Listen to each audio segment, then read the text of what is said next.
has issued a response to Oliver Anthony, who in a recent video said he saw someone using auto-tune and backing tracks, with many fans believing he was referring to a show with Parker. He's now taken to social media to address the claim.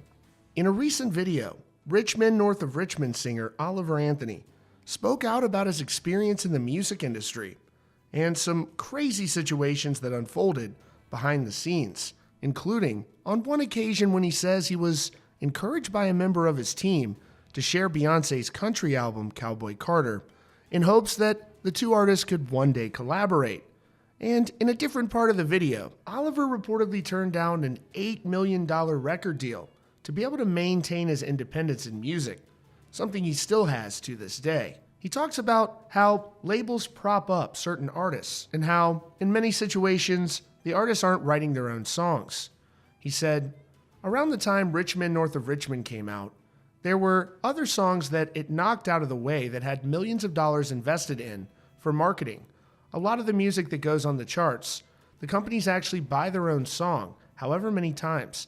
They'll spend $1 million just to jump it up the charts at a certain amount where people start to see it. He said later, find some guy that you can build a character around, prop him up through your label, give him a bunch of songs that some kids over at the Hick in Nashville wrote while they were wearing their Crocs and drinking White Claws and hitting golf balls.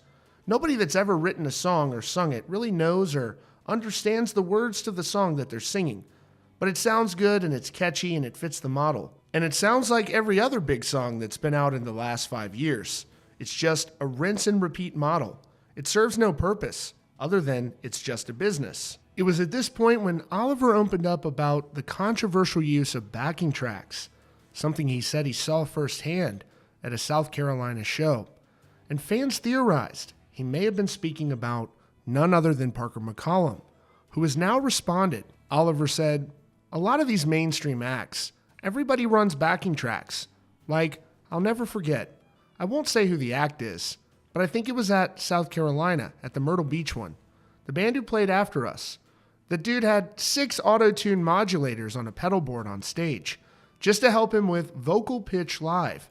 And they had backing tracks running, drum loops running.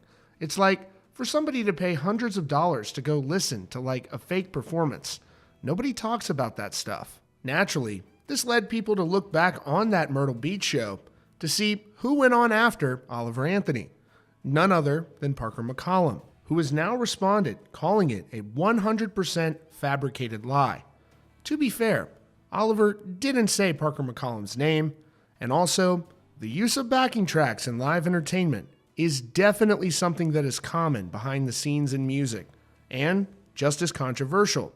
Many artists have acknowledged that they may use backing tracks to enhance their live performance, but it's definitely a practice that's controversial for fans and artists alike. Here's what Parker McCollum had to say in response to that Oliver Anthony video. Hey guys, per the Oliver Anthony interview or whatever it was, claiming that he saw drum loop modulars or whatever he called it, I don't even know what that is. 100% fabricated lie. Never, ever, ever one time have I used auto-tune or a drum loop or anything fake of any kind on stage. Me and my guys are ripping it the real deal every single night. It has never been one single part of our show, not one note that was not live, raw, and in the moment. A 100% fabricated story that is 100% a lie, and that will never change. We will always be out there really swinging it as a real band, trying to do our best to respect country music. So that's all I got to say on it, and that's where it needs to end. Thank y'all. And as for Parker McCollum, he has definitely won fans over with his live performances. And as for Oliver Anthony, he continues to do things on his own terms, recently releasing a playthrough video of his song Mama's Been Hurting, and also the cover of Country Roads, which already has over 1.2 million views in just 2 weeks. What do you think about backing tracks? Let us know in the comments down below. And if you're new here, be sure to subscribe to CountryCast for the latest news and updates.